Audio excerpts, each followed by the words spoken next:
দর্শক আপনাদের আমন্ত্রণ জানাচ্ছি আজকে চট্টগ্রামে শুরুতেই জানাবো শিরোনাম। চট্টগ্রামে প্রথমবারের মতো করোনায় শনাক্তের সংখ্যা 1000 পেরুলো, আরও 10 জনের প্রাণহানি, গণটিকা কেন্দ্রে ভিড়।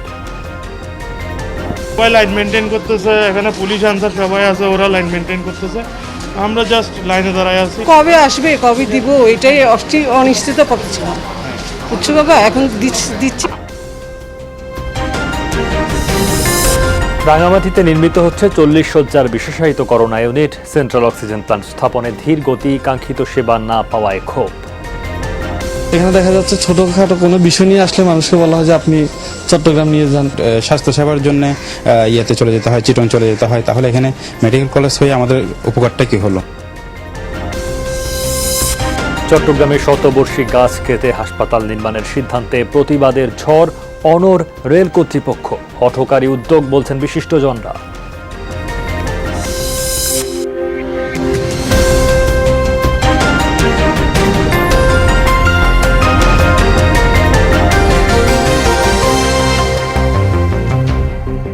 শিরোনামগুলো বলছিলাম, এবারে বিস্তারিত। চট্টগ্রামে এই প্রথমবারের মতো একদিনে করোনা রোগী শনাক্তের সংখ্যা 1000 ছাড়িয়েছে। গেল 24 ঘন্টায় শনাক্ত হয়েছে 1003 জন, মারা গেছেন আরও 10 জন। প্রাণ গেছে এক চিকিৎসকেরও। হাসপাতালে চিকিৎসাধীন অবস্থায় মারা যান ইউএসটিসির হৃদরোগ বিভাগের প্রধান ডাক্তার এস.এম. মোস্তফা কামাল। এ নিয়ে চট্টগ্রামে করোনায় মৃতের সংখ্যা মোট 790 জনে দাঁড়ালো। আশঙ্কাজনক হারে বাড়ছে করোনায় আক্রান্তের সংখ্যা। বন্দরনগরীর সরকারি বেসরকারি সব হাসপাতালে এখন রোগীর চাপ। গত 24 ঘন্টায় চট্টগ্রামে 2869 জনের নমুনা পরীক্ষা করা হয়, এর মধ্যে 1003 জন পজিটিভ। শনাক্তের হার 34.95%। সব মিলিয়ে এখন পর্যন্ত আক্রান্তের সংখ্যা 67,787 জন। চট্টগ্রামে গণটিকা কার্যক্রমের দ্বিতীয় দিনেও প্রতিটি কেন্দ্রে দেখা গেছে ভিড়। মহানগরীতে মডার্না এবং উপজেলায় দেয়া হচ্ছে সিনোফার্মের টিকা। দীর্ঘ অপেক্ষার পর টিকা পেয়ে খুশি সাধারণ মানুষ। এবার মেডিকেল কলেজ এবং বিশ্ববিদ্যালয়ের শিক্ষার্থীদের জন্য রয়েছে আলাদা বুথ। দুদিন ধরেই চট্টগ্রামের সব টিকা কেন্দ্রে এমন উপচে পড়া ভিড়।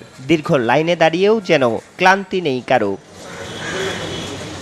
মাঝে টিকা সংকটের কারণে ছিলেন উদ্বেগ উৎকণ্ঠায়। অবশেষে দীর্ঘ অপেক্ষার পর আবারও গণটিকা কার্যক্রম শুরু হওয়ায় খুশি নিবন্ধনকারীরা। প্রতিটি কেন্দ্রে নারী পুরুষ আলাদা লাইনে দাঁড়িয়ে নিচ্ছেন বহুল প্রতীক্ষিত টিকা। সবাই লাইন মেনটেন করতেছে, এখানে পুলিশ আনসার সবাই আছে, ওরা লাইন মেনটেন করতেছে, আমরা জাস্ট লাইনে দাঁড়ায় আছি। কবে আসবে কবে দিব এটাই অনিশ্চিত করতেছিলাম। বুঝছো বাবা, এখন দিচ্ছি। আমরা তো অনেক চিন্তায় ছিলাম যে আমরা পাবো, ইনশাল্লাহ এখন সাকসেসফুল। আমাদের মাননীয় প্রধানমন্ত্রীকে আমরা অনেক অনেক শুভেচ্ছা জানাই। আগে যারা নিবন্ধন করে টিকা পাননি তাদের পাশাপাশি টিকা নিতে পারছেন নতুন নিবন্ধনকারীরাও। অনেকে SMS না পেয়েও চলে আসেন, ফেরত পাঠানো হয় তাদের।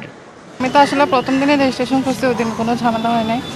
এরপর থেকে অনেকেই আর কি লেট হয়েছে একটু ঢুকতে আসো ক্যাবে। টিকাটা দেওয়ার ডেট ছিল ফেব্রুয়ারির 15 তারিখে, কিন্তু আমি অসুস্থতার কারণে আসতে পারি নাই, আবার ফার্দার আসলাম আর কি। এমনিতে তো আপনার সময় লাগে, ধরেন 1 সপ্তাহ লাগে, কিন্তু প্রবাসী অ্যাপ দিয়ে করলে খুব তাড়াতাড়ি দিচ্ছে ওরা। এখন SMS-টা আসে না, তার জন্য ওখানে ঘুরে দিচ্ছে আর কি। বলছে যে SMS আসার পরে নাকি দিয়ে দিবে। চিকিৎসক, স্বাস্থ্যকর্মী, মেডিকেল এবং চট্টগ্রাম বিশ্ববিদ্যালয়ের শিক্ষার্থীদের জন্য করা হয়েছে আলাদা বুথ।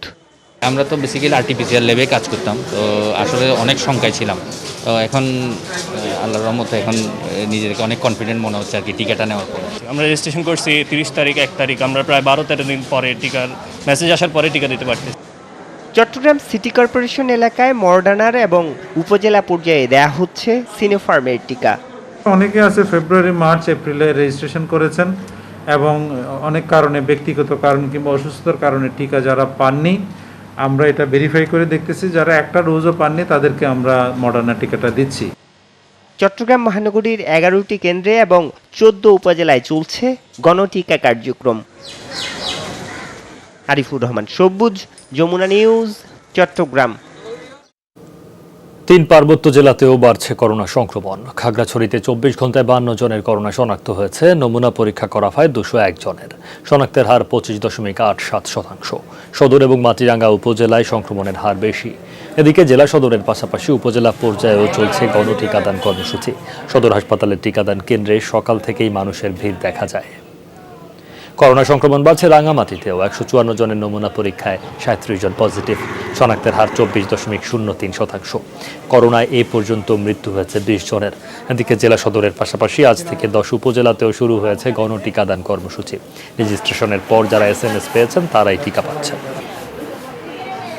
পার্বত্য জেলা বান্দরবানে 48 জনের নমুনা পরীক্ষায় 20 জনের করোনা শনাক্ত হয়েছে, শনাক্তের হার 41.67%। আক্রান্তদের মধ্যে 16 জনই সদর উপজেলার। বান্দরবানেও চলছে গণটিকাদান কর্মসূচি। সকাল থেকেই সদর হাসপাতালের টিকাদান কেন্দ্রে মানুষের ভিড় দেখা যায়। সিভিল সার্জন জানান, টিকা নিতে আগ্রহী মানুষের সংখ্যা বেড়ে যাওয়ায় পরিস্থিতি সামাল দিতে হিমশিম খেতে হচ্ছে তাদের।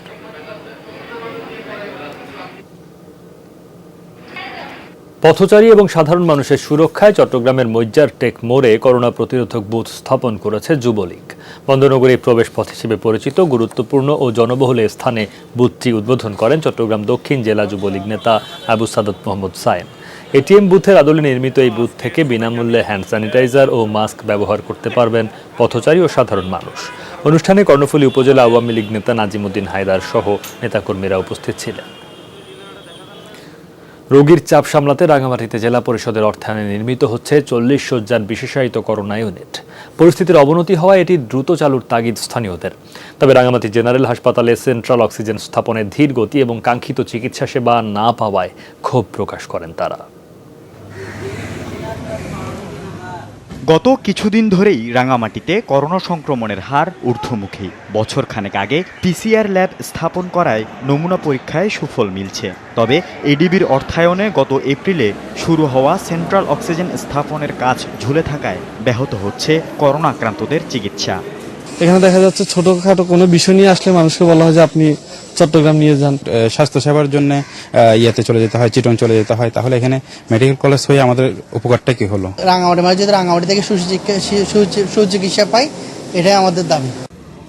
রোগীর চাপ বৃদ্ধি পাওয়ায় পার্বত্য জেলা পরিষদের অর্থায়নে রাঙামাটি জেনারেল হাসপাতাল সংলগ্ন এলাকায় নির্মিত হচ্ছে পৃথক করোনা ইউনিট। স্থানীয়রা তাকিয়ে আছেন সেদিকে। রাঙামাটির কোভিড রোগীদের উন্নত চিকিৎসার জন্য আপনার খুব বেশি এফেক্টিভ হবে বলে আমরা মনে করি। চালু হলে আমরা মোটামুটি রাঙামাটিবাসী সুফল আসবে। ঢাকা বা চট্টগ্রাম যাওয়ার আর প্রয়োজন হবে না যদি এই জেলা পরিষদের হাসপাতালটি সুন্দরভাবে পরিচালনা করা হয়। বিশেষায়িত করোনা ইউনিট চালু হলে রাঙামাটির মানুষ সুফল পাবে বলছেন জেলা পরিষদ চেয়ারম্যান। অন্যান্য ওয়ার্ডের সাথে যাতে সেপারেট একটা ইউনিট হয় সেই লক্ষ্যে বিল্ডিং এর কাজ অলরেডি আমাদের শুরু হয়ে গেছে।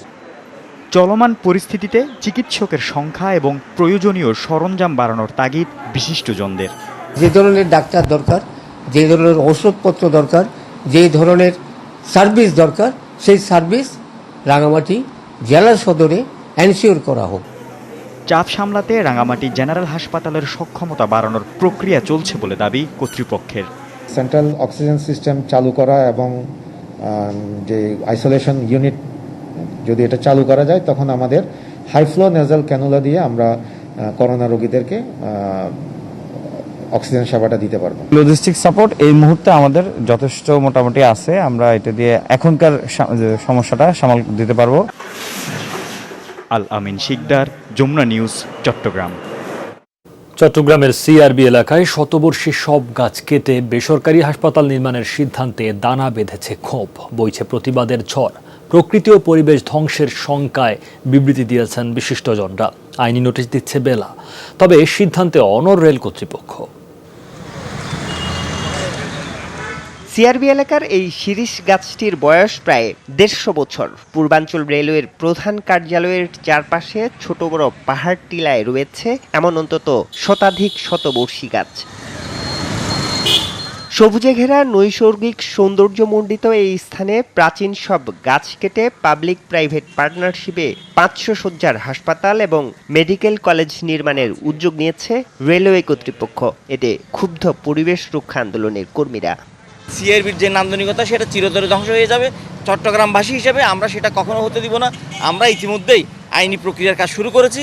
চট্টগ্রামের মানুষকে প্রাকৃতিক যে অধিকার, সেই প্রাকৃতিক অধিকার ভোগ করার সুযোগ দিন।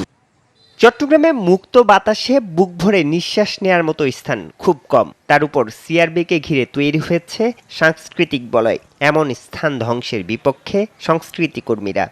চট্টগ্রামের শেষ যে সাংস্কৃতিক কেন্দ্র, সাংস্কৃতিক বলয়, সাংস্কৃতিক স্থান, সুস্থ সংস্কৃতি চর্চার স্থান, সেটাকে ধ্বংস করে দেওয়া হবে। বন্দরনগরীর ফুসফুস হিসাবে খ্যাত সিআরবিতে হাসপাতাল নির্মাণ হঠকারী সিদ্ধান্ত উল্লেখ করে বিবৃতি দিয়েছেন চট্টগ্রামের বিশিষ্টজনরা। হাসপাতালের জন্য প্রস্তাবিত স্থানে গাছ লাগিয়ে প্রতিবাদ করছেন সাধারণ মানুষও। পিছনে 100 বছরের পুরনো একটা গাছ আছে, শিকড় কিন্তু বের হয়ে আছে। এই শিকড় কোথায় গিয়ে পৌঁছেছে আমরা কেউই জানি না। সেই শিকড় নাকি উপড়ে ফেলবে। আমরা সবাই মিলে এটাকে প্রতিরোধ করব, এখানে আমরা হাসপাতাল হতে দিব না। তবে রেলওয়ে কর্তৃপক্ষ বলছে পরিবেশ রক্ষা করেই নির্মাণ করা হবে এই হাসপাতাল। গাছ কাটা পড়বে, সেটা ছোট গাছ, বাসা ছিল তার পাশে গাছ গুছ যেগুলো আছে সেগুলো তার প্রয়োজন অনুযায়ী কাটবে, সেটা আইন অনুযায়ী হবে। চুক্তি অনুযায়ী হাসপাতাল নির্মাণের আগে ডেভেলপমেন্ট ফি হিসাবে এককালীন 8 কোটি টাকা এবং চালুর পর প্রতি বছর 1 কোটি টাকা করে রেলওয়েকে দেবে ইউনাইটেড গ্রুপ। আরিফুর রহমান সবুজ, যমুনা নিউজ, চট্টগ্রাম।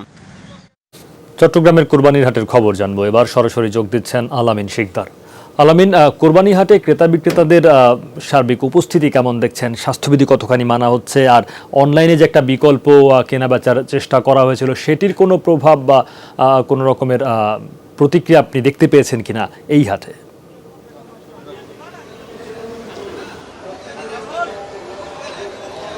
সৌমিত্র, চাঁদ দেখার হিসেব অনুযায়ী আগামী 21 জুলাই পবিত্র ঈদুল আজহার দিন ধার্য করা হয়েছে। সেদিন পবিত্র ঈদুল আজহা উদযাপিত হবে। আর সেই উপলক্ষে কিন্তু এরই মধ্যে চট্টগ্রামে 3টি অস্থায়ী হাট কিন্তু বেশ জমজমাট হয়ে উঠেছে। আর বেশ ক্রেতা সমাগমও দেখা যাচ্ছে। অনলাইনের যে বিষয়টি আপনি জানতে চেয়েছেন, অনলাইনেও গরু বেচা বিক্রির যে বিষয়টি সেটি আমরা লক্ষ্য করেছি। তবে হাটে গিয়ে গরু কেনার যে একটি আমেজ, সেটি কিন্তু এখনও রয়ে গেছে। করোনার যে আজকেও বলতে গেলে চট্টগ্রামে 1033 জন করোনায় সংক্রমিত হয়েছে, যেটি রেকর্ড সংখ্যক সংক্রমণ আমরা বলতে পারি। তারপরও সাধারণ মানুষ হাটে আসছেন এবং ক্রেতা বিক্রেতারা উভয়ে দর কষাকষি করছেন গরু নিয়ে। তবে ক্রেতাদের অভিযোগ দাম খুবই বেশি। আর এই যে হাটে স্বাস্থ্যবিধির বিষয়ে যেটি বললেন, স্বাস্থ্যবিধি নিশ্চিতের জন্য সিটি কর্পোরেশন থেকে কাউন্সিলরদেরকে আহ্বায়ক করে একটি মনিটরিং সেল গঠন করা হয়েছে। আসলে তারা কি ব্যবস্থা নিচ্ছেন হাটগুলোতে ঘুরে, আজকে আমরা যে হাটটিতে এসেছি সেখানে একজন কাউন্সিলর আছেন, তার কাছ থেকে জানতে চাইব। জি, ধন্যবাদ। আমরা চট্টগ্রাম সিটি কর্পোরেশনের পক্ষ থেকে মাননীয় মেয়র মহোদয় যে মনিটরিং সেল করেছে, আমরা কাউন্সিলর পক্ষ থেকে আমরা এই বাজারে আজকে মনিটরিং করতে এসেছি। এই বাজারের মধ্যে আমরা যদি অনিয়ম দেখি, সরকারি ঘোষিত যে স্বাস্থ্যবিধি না মানে, তাহলে আমরা অবশ্যই ইজারাদারের যে বাজার, এই বাজারের যে যারা এখানে স্বাস্থ্যবিধি মানবে না তাদের বিরুদ্ধে সরাসরি আমরা আমাদের চট্টগ্রাম সিটি কর্পোরেশনের ম্যাজিস্ট্রেটকে আমরা পাঠিয়ে আমরা আইন অনুগতভাবে সেই ব্যবস্থা আমরা নেব। সৌমিত্র, শুনতে পারলেন যেসব হাটে স্বাস্থ্যবিধি মানা হবে না সেসব হাটগুলোতে সিটি কর্পোরেশনের যে ম্যাজিস্ট্রেট আছেন এবং কাউন্সিলররা আসেন, তারা গিয়ে পরিদর্শন করে সেটি দেখে এবং জরিমানা করবেন। সৌমিত্র, ধন্যবাদ আপনাকে আলামিন। কক্সবাজারের টেকনাফের নয়াপাড়া রোহিঙ্গা ক্যাম্পে আইনশৃঙ্খলা বাহিনীর সোর্স সন্দেহে এক ব্যক্তিকে পিটিয়ে হত্যা করেছে সন্ত্রাসীরা। রাতে ক্যাম্পের বি ব্লক এলাকায় এই ঘটনা ঘটে। সাধারণ রোহিঙ্গারা জানান, নিহত শাকের আইনশৃঙ্খলা বাহিনীকে সন্ত্রাসীদের তথ্য দিয়ে সহায়তা করত, তাই রোহিঙ্গা সন্ত্রাসীরা তার উপর ক্ষিপ্ত ছিল।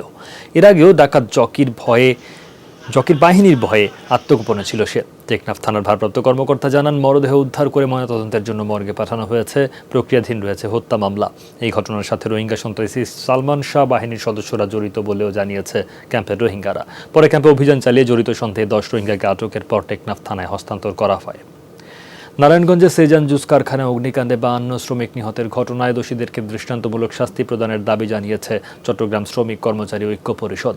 সকালে চট্টগ্রাম প্রেস ক্লাবে সংবাদ সম্মেলনে পরিষদের নেতারা বলেন, ভয়াবহ এই ঘটনায় মালিক পক্ষের পাশাপাশি সংশ্লিষ্ট সরকারি দফতরগুলোও সমানভাবে দায়ী।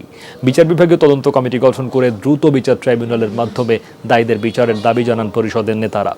পাশাপাশি নিহত শ্রমিকদের পরিবারকে কমপক্ষে 20 লাখ টাকা প্রদান এবং আহতদের উন্নত চিকিৎসা দেওয়ার আহ্বান জানান তারা। যমুনা গ্রুপের প্রতিষ্ঠাতা চেয়ারম্যান বীর মুক্তিযোদ্ধা নুরুল ইসলামের প্রথম মৃত্যুবার্ষিকী উপলক্ষে কক্সবাজারে স্মরণ সভা, দোয়া মাহফিল ও এতিমদের মাঝে খাবার বিতরণ করা হয়েছে। ইমাম মুসলিম ইসলামিক সেন্টারে যুগান্তর স্বজন সমাবেশ এসব কর্মসূচি পালন করে। স্মরণ সভায় বক্তারা বলেন, নুরুল ইসলাম একজন সাহসী শিল্প উদ্যোক্তা ছিলেন। হাজার হাজার মানুষের কর্মসংস্থানের ব্যবস্থা করেছেন তিনি। বাংলাদেশের অর্থনীতিতে তার অবদান স্মরণীয় হয়ে থাকবে। স্মরণ সভা শেষে অনুষ্ঠিত হয় দোয়া মাহফিল। বীর মুক্তিযোদ্ধা নুরুল ইসলামের আত্মার মাগফিরাত কামনায় দোয়া করা হয়। পরে এতিমদের মাঝে খাবার বিতরণ করা হয়। লকডাউন এবং করোনায় ক্ষতিগ্রস্ত পরিবারের মধ্যে ত্রাণ বিতরণ করেছে বাংলাদেশ মেরিন ফিশারিজ অ্যাসোসিয়েশন। ধারাবাহিক কার্যক্রমের অংশ হিসেবে এবার চট্টগ্রাম নগরের ৩০ নম্বর পূর্ব মাদারবাড়ি ওয়ার্ডে 500 মানুষের হাতে খাদ্য সামগ্রী তুলে দেন সংগঠনের মহাসচিব মশিউর রহমান চৌধুরী। পর্যায়ক্রমে বিভিন্ন ওয়ার্ডে কর্মহীন দুস্থ মানুষকে এই সহায়তা কার্যক্রমের আওতায় আনা হবে বলে জানান তিনি। অনুষ্ঠানে পূর্ব মাদারবাড়ি ওয়ার্ড কাউন্সিলর আতাউল্লাহ চৌধুরী, সাইদুর রহমান সহ অ্যাসোসিয়েশনের নেতাকর্মীরা উপস্থিত ছিলেন। চট্টগ্রাম সিটি কর্পোরেশনের বিভিন্ন ওয়ার্ডে হতদরিদ্রদের মাঝে বিতরণ করা হচ্ছে প্রধানমন্ত্রীর দেয়া অর্থ সহায়তা। নগরের দক্ষিণ কাট্টলী ওয়ার্ডে 200 মানুষের হাতে অর্থ তুলে দেন ওয়ার্ড কাউন্সিলর এবং সিটি কর্পোরেশনের অর্থ সংক্রান্ত স্ট্যান্ডিং কমিটির সভাপতি অধ্যাপক মোহাম্মদ ইসমাইল। একই সাথে বিতরণ করা হয় খাদ্য সামগ্রীও। করোনা পরিস্থিতির কারণে কর্মহীন ও কষ্টে থাকা সাধারণ মানুষের সহায়তায় এ ধরনের ওয়ার্ড ভিত্তিক মানবিক উদ্যোগ অব্যাহত থাকবে বলে জানান এই কাউন্সিলর। খাগড়াছড়িতে করোনায় কর্মহীন মানুষের মাঝে খাদ্য সামগ্রী বিতরণ করা হয়েছে। দুর্যোগ ব্যবস্থাপনা ও ত্রাণ মন্ত্রণালয় এবং সদর উপজেলা প্রশাসনের যৌথ উদ্যোগে 3 শতাধিক দরিদ্র পরিবারের মাঝে 10 কেজি করে চাল, 1 লিটার সয়াবিন তেল, ডাল ও লবণ বিতরণ করা হয়। এই কর্মসূচির আওতায় 5টি ইউনিয়নে 8000-এরও বেশি মানুষকে খাদ্য সহায়তা দেওয়া হবে বলে জানানো হয়েছে।